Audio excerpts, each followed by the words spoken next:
سو ٹھیک ہے. اچھا پی ڈی ایم سے پھر ہم پیپلز پارٹی کو اب گڈ بائی ہی سمجھیں, گڈ بائی کہہ دیا آج آپ لوگوں نے؟ جی باہمی مفاہمت کے ذریعے. سو آپ کہتے ہیں گڈ بائی پیپلز پارٹی؟ جی انہوں نے کہا گڈ بائی, ہم نے بھی کہا گڈ بائی.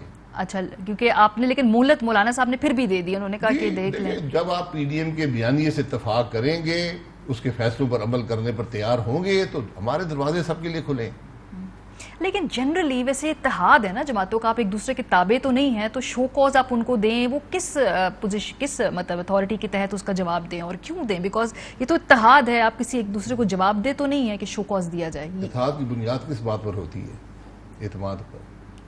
جب آپ ایک کیے ہوئے فیصلے کو توڑیں گے, جب آپ بیانیے کو توڑیں گے, تو پھر اتحاد نہیں رہتا. پھر آپ نے توڑ دیا, آپ نے اپنے عمل سے توڑا ہے. تو ہم نے صرف ایک وضاحت طلب کی کہ جناب یہ فیصلہ آپ نے خود بیٹھ کر کیا تھا, آپ نے نہ صرف اس فیصلے کو توڑا, پی ڈی ایم کے بنیادی بیانیے کو توڑ دیا کہ ہم اسٹیبلشمنٹ سے جا کر سودے بازی نہیں کریں گے, ہم گورنمنٹ کے سینیٹر اٹھا کر اپوزیشن بینچز پر نہیں بٹھائیں گے, جو دنیا کی ایک انوکھی مثال ہے. تو اب وہ پھر راستے جدا ہو جاتے ہیں. نہیں لیکن جو آپ کا نیا پلان آئے اس میں بھی کہیں کوئی لڑائی, کوئی اسٹیبلشمنٹ کے ساتھ کوئی وہ بات نہیں ہے کہ جی ہمیں جواب دیں, خان صاحب جو ہیں سلیکٹڈ ہیں, آج کوئی ایسی زبان استعمال نہیں ہوئی, یا پھر ہم جو اس لڑائی کو, بیانی کی لڑائی کو آگے لے کے جائیں گے.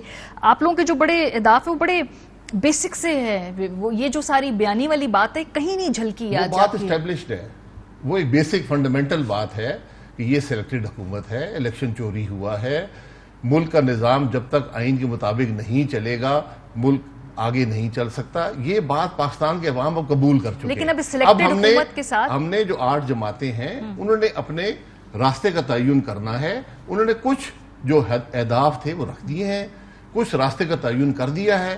وقت کے ساتھ ہم مزید راستے کا تعین کرتے جائیں گے حالات کے مطابق. ٹھیک ہے, تو اب کوئی لانگ مارچ دور دور تک ہونے کے امکانات اگست تک تو نہیں ہیں, پارلیمنٹ میں جانے کے قوی امکانات ہیں آپ لوگوں کے, اور اس کے علاوہ سلیکٹڈ کے ساتھ بات بھی کریں گے حکومت میں, جب بیٹھے وہ آپ کو بریفنگز دیں گے, انگیج کر لیں گے پارلیمنٹ کے اندر, تو ایک طرح سے ٹھیک ہے نا, الیکشن سے پہلے آپ اسی سسٹم میں سلیکٹڈ سے بات نہیں کر رہے, ہم ملک کے مسائل کی بات کر رہے ہیں. آج ایک بدقسمتی سے حکومت ہے اس ملک کے اندر, اور وہ ملک وہ ایسے فیصلے کرنے جا رہی ہے جو ہم سمجھتے ہیں کہ اس ملک پر اشروں تک اثر انداز ہوں گے.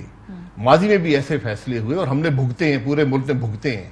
تو ہم ذرا یہ پتہ کرنا چاہتے ہیں, کیونکہ ہم بھی الیکٹڈ ہیں, ہم بھی اسمبلی کا حصہ ہیں, سینیٹ کا حصہ ہیں, تو ہم چاہتے ہیں کہ ذرا بتایا جائے کہ یہ معاملات جو اتنا عرصہ پاکستان پر اثر انداز ہوں گے, افغانستان میں کیا ہو رہا ہے, پوری دنیا میں اسپیکولیشن ہے, پاکستان کی پارلیمنٹ میں بات نہیں ہو سکی, پوری دنیا میں اسپیکولیشن ہے. ہم نیو یارک ٹائمز میں دیکھتے ہیں, بلومبرگ میں دیکھتے ہیں, انڈیا سے مصلحت ہو رہی ہے, انڈیا سے ٹریڈ ہو رہی ہے, انڈیا سے بات چیت ہو رہی ہے, کشمیر پر کوئی فیصلے ہو رہے ہیں.